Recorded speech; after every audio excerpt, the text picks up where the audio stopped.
अब आज के प्रथम वक्ता के रूप में मैं आपके सामने आमंत्रित कर रहा हूँ पंडित विक्रांत जी शास्त्री, झालरापाटन। पंडित विक्रांत जी शास्त्री बाबूजी की जो पुस्तकें बाबूजी के सामाजिक कुरीतियों के ऊपर जो उन्होंने प्रवचन किए हैं, उसके आधार पर वो आपको अपने सामने बातें रखेंगे। हर वक्ता के लिए 10 मिनट का समय तय है।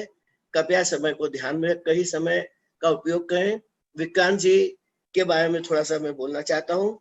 युवा विद्वान पंडित विक्रांत जी शास्त्री जब पंडित टोडरमल स्मारक ट्रस्ट जयपुर से शिक्षा उपरांत आए थे तो प्रथम बार इंदौर साधना नगर जिनालय के बाल शिविर की बागडोर संभाली थी। वो अपनी शैली और योग्यता से सभी को प्रभावित किया था। खुशी की बात है कि वे आज भी तत्व ज्ञान की प्रभावना में तन, मन और धन तीनों से समर्पित है। तो आमंत्रित है पंडित विक्रांत जी शास्त्री, झालरापाटन। आइए साहब विक्रांत जी।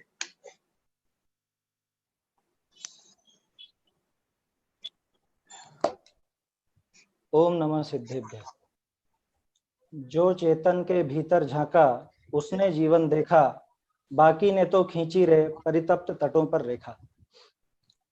परम आदरणीय बाबूजी श्री जुगल किशोर जी युगल का यह स्मृति दिवस हम यहाँ पर मना रहे हैं और इसमें मुझे विषय दिया गया है सामाजिक विसंगतियों के संबंध में बाबूजी के विचार।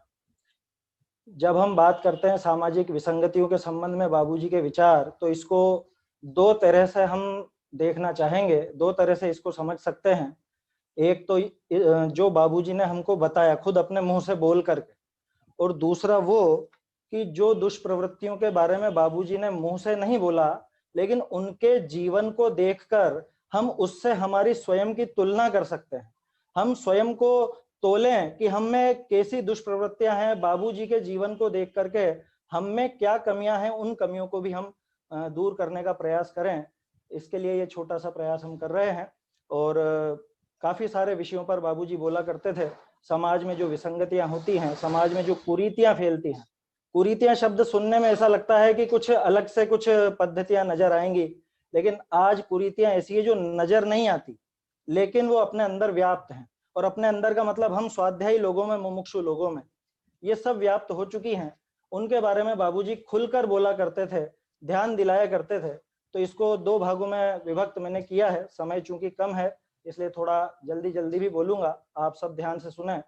पहला तो ये कि बाबूजी के जीवन से हम क्या सीख सकते हैं, बाबूजी के जीवन को देखकर हम में जो छुपी हुई दुष्प्रवृत्तियां हैं वो किस तरह की हैं, वो हम थोड़ा सा उन पर भी दृष्टिपात करना चाहिए हमको। उसके बाद हम देखेंगे बाबूजी ने जो अपने प्रवचनों में दुष्प्रवृत्तियों के बारे में, विसंगतियों के बारे में ध्यान दिलाया। वो पहले हम देखते हैं उनके जीवन से। बाबूजी हमेशा दृढ़ता से अपनी बात रखते थे, स्पष्टता से बात रखते थे, पूरी तरह से स्पष्टवादी थे। किसी की लाग लपेट, लल्लो चप्पो करना उनको बिल्कुल पसंद नहीं था। किसी के साथ अगर उनके मतभेद भी होते थे तो वो खुलकर स्वीकार करते थे, खुलकर कहते थे कि मेरा इस विषय में उनसे मतभेद है, लेकिन सामने वाले के प्रति उनके मन में जरा भी वैमनस्य की भावना या जरा भी उसके सम्मान में कमी नहीं आने पाती थी। साधर्मी वात्सल्य पूरा था, लेकिन अगर मतभेद होता तो स्पष्ट कहकर के, मतलब स्पष्ट उसके बारे में उजागर भी करते थे। ऐसा नहीं कि आज मैं आपके साथ बैठा हूं तो जैसी बात आप बोल रहे हो मैं आपके हाँ में हाँ मिला रहा हूं, और कल किसी और के साथ बैठूं और वो कुछ अलग सी बात बोले तो मैं उसकी हाँ में हाँ मिलाने लग जाऊं। बाबूजी से इस तरह के व्यवहार मतलब उनके जीवन में बिल्कुल भी नहीं था, और ये प्रेरणा भी हम ले सकते हैं। तो ये भी एक हमारी दुष्प्रवृत्ति है जो आजकल देखी जाती है। आपस में हम सब मिल बैठ करके बातें करते हैं, लेकिन किसी के सामने कुछ और, किसी के सामने कुछ और बन जाते हैं। गुरुदेव श्री का आयोजन हो तो गुरुदेव श्री की जय बोल लेते हैं, और गुरुदेव श्री के विरोधी का आयोजन हो तो वहां उसकी जय बोल लेते हैं। ये प्रवृत्ति सामंजस्य के नाम पर बहुत ज्यादा पनप रही है, और ये अच्छी प्रवृत्ति नहीं कही जा सकती। युगल जी बाबूजी इसकी मतलब जीवंत मिसाल थे कि जो उन्होंने कहा स्पष्ट कहा, जिसके बारे में जो विचार थे बिल्कुल सामने रखा करते थे। दूसरी बात करें, सम्मान की उनमें जरा भी लालसा नहीं थी। ये हम उनके जीवन से देख सकते हैं। अभी आपने थोड़ी देर पहले उनका जो अभिनंदन समारोह हुआ उसमें भी देखा होगा। आज अगर आप कहें कि साहब आपका सम्मान समारोह रखा जा रहा है, आपको आमंत्रित किया जा रहा है, तो हम बहुत प्रसन्न हो जाते हैं, खुश होकर के वहां जाते हैं। जबकि 2002 का जो ये प्रसंग अभी थोड़ी देर पहले आप देख रहे थे, बाबूजी को बहला फुसला करके कुछ बात बना करके वहां पर लाया गया था। बाबूजी उसके बिल्कुल पक्ष में नहीं थे, उन्होंने स्वयं भी स्वीकार किया। और आपने कल और आज के वीडियो में देखा हो तो बाबूजी के मन में जरा सा भी हर्ष उसके प्रति नहीं था, जरा भी हर्षित नहीं थे वो अपने सम्मान के प्रति, या जरा भी उनको ऐसी भावना नहीं थी कि मेरा सम्मान हो, लोग मेरा कुछ सम्मान करें, मेरे परिचय में कुछ अच्छी अच्छी बातें बोलें, ऐसा उनको जरा भी नहीं था। और आज हमारी प्रवृत्ति ऐसी है कि मैं आपका सम्मान करूं, आप मेरा सम्मान कर दो। ये थोड़ी सी दुष्प्रवृत्ति भी हम में फैली हुई है। इसके बाद अपन देखते हैं अपनी रचनाओं के संबंध में, खुद की रचनाओं के संबंध में बिल्कुल निष्प्रह थे, बिल्कुल निष्प्रह। उनको जरा भी लालसा नहीं थी कि मेरी रचनाएं प्रकाशित हों, मेरी रचनाएं सामने आए। लोगों ने पीछे पढ़ पढ़ करके उनकी रचनाएं छापी। और आजकल हम देखते हैं कि मैं कुछ दो चार पंक्तियां बना देता हूं, जबकि बाबूजी तो सर्वश्रेष्ठ कला के धारी थे। काव्य कला में, अध्यात्म कला में, लेखन कला में बाबूजी जैसा कोई दूसरा नहीं था, ना अभी कोई नजर आता है। और आज अगर मैं कुछ दो चार पंक्तियां लिख देता हूं, कुछ तुकबंदी बिठा लेता हूं और मैं सोचता हूं कि मैंने बहुत उत्कृष्ट कार्य कर लिया। बाबूजी की एक विशेषता और बताता हूं आपको, वो इतने सरल थे कि अगर उनको अपनी रचना में कोई कमी लगती या कोई उसकी ओर इंगित करता या उसमें और ज्यादा उत्कर्ष की संभावना होती तो बाबूजी उस पंक्तियों को, उन पंक्तियों को पलट देते थे, वो सुधार देते, संशोधन करते या और ज्यादा उत्कृष्ट रूप से वो पंक्तियों को लिख करके सामने रखते थे। देवशास्त्र गुरु की पूजन में उन्होंने दो चार पंक्तियां बाद में बदली, अगर उनको लगा कि ये और ज्यादा ऊंची बनाई जा सकती हैं, वो बदली। उसके अलावा जगत की पीड़ा रे अज्ञान ऐसा करके भी छंद थे और भी कई मुक्तक थे जो उन्होंने बदले। आज हम लोगों में ऐसी प्रवृत्ति देखी जाती है, अगर मैंने कुछ लिख दिया या मेरे नाम से कुछ प्रचारित हो गया और अगर उसमें कोई चूक कोई सामने वाला बताए तो मैं उसको स्वीकार करने को तैयार नहीं होता, मैं उसको जरा भी स्वीकार नहीं करना चाहता। बाबूजी में इतनी निष्प्रहता थी अपनी रचनाओं के प्रति कि वो उसमें सुधार करने में देर नहीं लगाते थे, वो स्वीकार करते थे उस चीज को। और आज हम देखते हैं कि कोई स्वीकार करने को तैयार नहीं, साक्षात प्रमाण दे दिए जाएं तो उससे अगर मेरी बात कटती है तो भी साक्षात प्रमाणों को मैं ठुकरा दूंगा। संशोधन दे दिए जाएं तो संस्थाएं संशोधनों पर विचार करने को भी तैयार नहीं, सुधार करने को तैयार नहीं ग्रंथों में। ये हमारी एक दुष्प्रवृत्ति है बाबूजी के जीवन से, जो हम सीख सकते हैं इन प्रवृत्तियों से पार पाना। इसके बाद और अपन देखें, बाबूजी सभा के विद्वान थे। सभा के विद्वान से कहने का अर्थ मेरा यह है कि आपको कई बार ऐसे ये जो विषय मैं आपको बता रहा हूं, बाबूजी विसंगतियों पर चर्चा करते थे, अधिकांश आपको ऐसी जगह पर सुनने को मिलेंगे जहां अपेक्षा नहीं की जा सकती।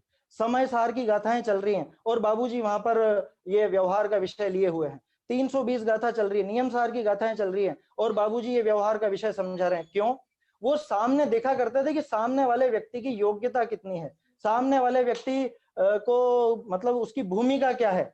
जैसे कल अभय जी भाई साहब ने भी जिक्र किया देवलाली का प्रसंग और इंदौर का प्रसंग, वहां पर गाथा छठी सुनने को तैयार बैठे थे लोग, लेकिन लोगों की प्रवृत्ति देख करके पहले बाबूजी ने व्यवहार पक्ष पर बोला, काफी बोला, ताकि कम से कम ये मालूम तो चले हमारी भूमिका क्या। हम पूरे प्रमाद में डूबे हुए हैं और हम सुनना चाहते हैं, मैं प्रमत्त भी नहीं हूं।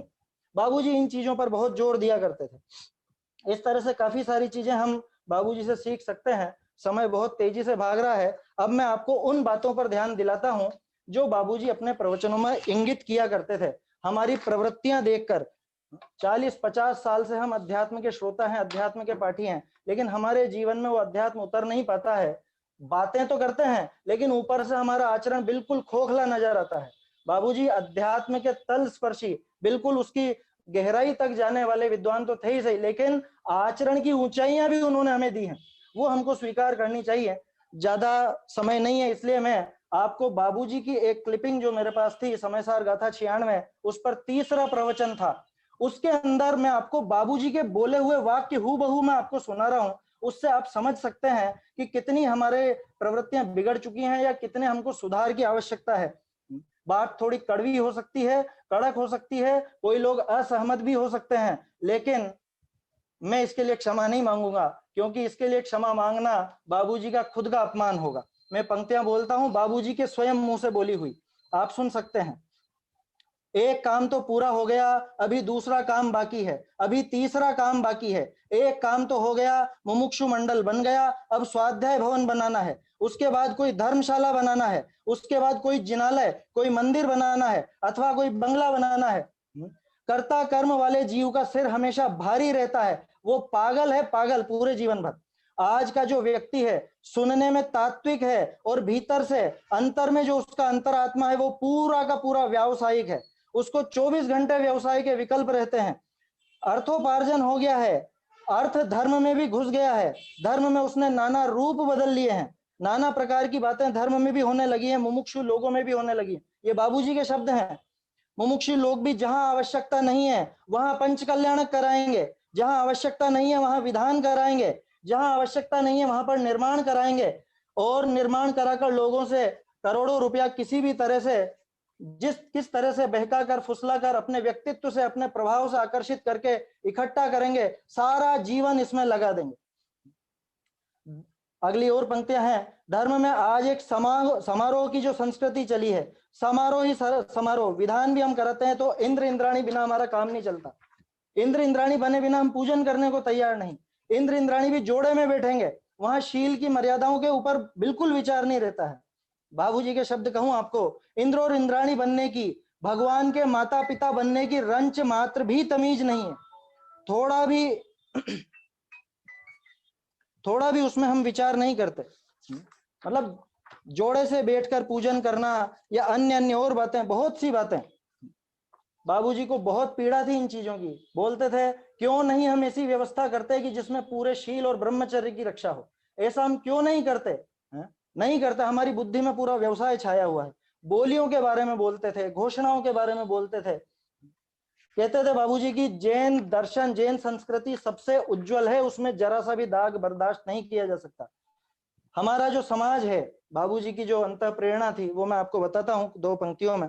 हमारा जो समाज है वो अधिक से अधिक व्यवहार में शुद्ध हो, परिशुद्ध हो, उसकी सारी क्रियाएं सात्विक हो, उसके विचार भी सात्विक हो, उसका आचार भी सात्विक हो, उसका आहार भी सात्विक हो। ये सारी सात्विकता यदि उसके भीतर आती है तो वो मोक्ष मार्ग के लायक हो सकता है। बाबूजी इन सब चीजों पर बोलते थे। ये जो मैंने पंक्तियां बोली ये स्वयं बाबूजी के मुंह से बोली हुई है। समय सार गाथा 96 प्रवचन क्रमांक 3 आप सुन सकते हैं। ये एक उदाहरण दिया है मैंने, ऐसे सैकड़ों उदाहरण मैं आपको बोल करके बता सकता हूँ। क्योंकि समय मेरे पास ज्यादा है नहीं, मेरे ख्याल से 2-1 मिनट और बच रहे हैं। अध्यक्ष महोदय से थोड़ा सा निवेदन करूंगा, 2-4 बातें और कहना चाहता हूँ। इसी तरह से पंच कल्याणकों में मनोरंजक कार्यक्रमों के नाम पर सांस्कृतिक कार्यक्रम, जो रात्रि के कार्यक्रम होते थे, उनमें जो हिंसा होती है उसका बहुत निषेध करते थे बाबूजी। मंच पर नृत्य गान में कितनी मर्यादा रखनी, कैसे उसमें महिलाओं के सामने पुरुष और पुरुषों के सामने महिलाएं नहीं नाचें, ये सब चीजों पर बहुत जोर देते थे। रात में कार्यक्रमों में जो हम बड़ी बड़ी लाइटें, डिस्को लाइटें आज हमारे पंच कल्याणकों में लगने लग गई हैं, उसमें जितनी हिंसा होती है उन सबका निषेध बाबूजी करते थे। एक चीज का उदाहरण आपको स्पष्ट देता हूं, सन 2004 के पंच कल्याणक में, तब कल्याणक के दिन बाबूजी ने प्रवचन किया। मंगलाचरण बोलते ही पहला वाक्य उनके मुंह से क्या निकला? आप लोगों के नीचे घास तो नहीं है। और हम लोग जरा भी परवाह नहीं करते हैं। हमारे कार्यक्रम होते हैं, बड़े बड़े आयोजन होते हैं, पांडाल हम लगाएंगे बड़े से बड़े, और उसमें अगर बीच में वृक्ष आ रहे होंगे, बड़े बड़े वृक्ष, तो हम उनको काटने से परहेज नहीं करते हैं। वो घास फूस की तो परवाह ही किसको है? बाबूजी कितने कितने कोमल हृदय वाले थे, कितनी दया उनके हृदय में थी। घास तो नहीं है आपके नीचे, ये उन्होंने बोल करके प्रवचन शुरू किया। और ये एक जगह नहीं, सैकड़ों जगह वो बोले हैं।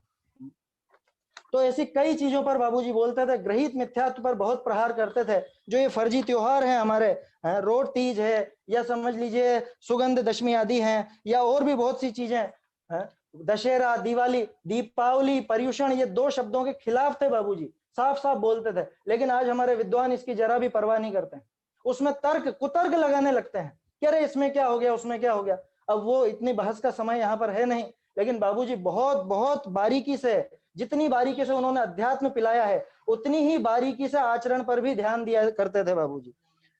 और भी बहुत सारी बातें हैं। टीवी के बारे में कहा करते थे, अब तो टीवी का बाप हमारी जेब में बैठा हुआ है, वो मोबाइल, उसमें। और एल्बम के बारे में कहा करते थे, एनिवर्सरी और तरह तरह की चीजें, क्या कहूं अब मैं ज्यादा। वहां पर बाबूजी कहते थे कि एक तो बंदर पहले ही चंचल, ऊपर से पीली भांग, ये स्थिति हो रही है। और ये सब बोलने के बाद भी बाबूजी को पता था कि ये जो लोग सुन रहे हैं, सुनेंगे, हाँ भरेंगे, गर्दन हिलाएंगे, लेकिन घर जाके सब अपने अपने में मस्त हो जाएंगे, घर जाके सब उसी तरह से वापस उसी काम धंधे में लग जाएंगे, एक बात का असर नहीं होता। खुद बाबूजी ने बोला ये सन 2010 का जो वीर निर्वाणोत्सव था, वीर निर्वाणोत्सव उनका आखिरी प्रवचन है सभा में, खुली सभा में। उसके बाद तत्व चर्चाएं तो हुई, लेकिन वो आखिरी प्रवचन है उनका। उसमें स्पष्ट बोला कि ये पुरुष, ये महिलाएं जो बैठे हुए हैं, ये सुनते हैं, सुनते नहीं है, बहरे हैं, नितांत बहरे हैं, किसी के कान पर जू नहीं रेंगती। बाबूजी ने इतना इतना हमको समझाया लेकिन हमें जरा भी उनका क्या कहें, अब उनको जरा भी उनके वचनों का हम पालन नहीं करते हैं, हमारे जीवन को नहीं सुधारते हैं। भक्ष अभक्ष के संबंध में खूब बोलते थे, कोई विद्वान नहीं बोलता। टमाटर आदि को स्पष्ट अभक्ष कहते थे, कोई विद्वान नहीं बोलता टमाटर अभक्ष है, अमरूद अभक्ष है, खड़े खड़े खाना गिद्ध भोजन है, कोई नहीं कहता। हमारे सब शिविरों में चल रहा है, ये सारी दुष्प्रवृत्तियां चल रही हैं, ये समाज में विसंगति जो हमारे घर कर गई है, बाबूजी के प्रवचनों को सुनकर के हमें ये सारी सुधारनी चाहिए। अगर हम आज बाबूजी का 5वां ये स्मृति दिवस मना रहे हैं, तो कम से कम हम में इतनी लायकात हो, हम में इतनी शर्म हो कि बाबूजी जो बात कह रहे हैं वो कम से कम हम स्वीकार करें और अपने जीवन में उसको अवश्य अपनाएं। नहीं तो बाबूजी की ही 4 पंक्तियां हैं, एक हम नाम की कविता बाबूजी ने लिखी थी, उसकी 4 पंक्तियां बोलकर मैं अपनी बात समाप्त करूंगा। अरे जयंती निर्वाणों की हम चर्चा करते आए हैं, जैसे अभी बाबूजी के स्मृति दिवस पर हम चर्चा कर रहे हैं। अरे जयंती निर्वाणों की हम चर्चा करते आए हैं, दीप धूप से सत्पुरुषों की अर्चा भी करते आए हैं। इसके बाद, सदियों से हम करते आए धर्म, इंच पर हिल ना पाए। बाबूजी अक्सर कहा करते थे, 1 इंच भी तो बदलाव नहीं आया। सदियों से हम करते आए धर्म, इंच पर हिल ना पाए, अपने जहरीले मानस को ज्ञान सुधा से सींच ना पाए। तो बाबूजी ने बहुत सी बातों पर ध्यान आकर्षित किया है, मैंने बहुत सारे बिंदु नोट किए थे, लेकिन समय इतना ज्यादा नहीं है, घंटों चर्चा हो तो वो विषय पूरे नहीं हो। बाबूजी सैकड़ों बार, सैकड़ों प्रवचनों में वो सब बोल चुके हैं। आप लोग, मैंने सिर्फ उनका परिचय दिया है, आप लोग वो सुने और अपने जीवन में उतारें, तब तो हमारा ये बाबूजी का स्मृति दिवस मनाना सफल होगा। नहीं तो क्या कहूं, अब ये भी वैसा ही एक आयोजन हो जाएगा जैसा बाबूजी ने कहा था। हम आयोजन प्रिय हो चुके हैं, आयोजन हमारे दिमाग में घुस चुके हैं, जरा भी धर्म हमारे अंदर उतरता नहीं। तो हम निर्लज्ज न बने, बाबूजी को अगर मानते हैं तो बाबूजी की कही हुई बातों को जीवन में उतारें, तभी जाकर उनका स्मृति दिवस मनाना सार्थक होगा। कुछ कड़ी और कड़वी बातें बोली हो, उसके लिए किसी का अगर दिल दुखा हो तो मैं क्षमा प्रार्थी हूँ। जय जिनेन्द्र। विक्रांत जी की बातें आपने भी सुनी। बाबूजी हमेशा ही कुरीतियों, पारिवारिक रूढ़ियों, परंपराओं, उसके हमेशा विरोधी रहे। यदि वे धर्म संगत, उचित नहीं है, न्यायप्रिय नहीं है, यह उनका हमेशा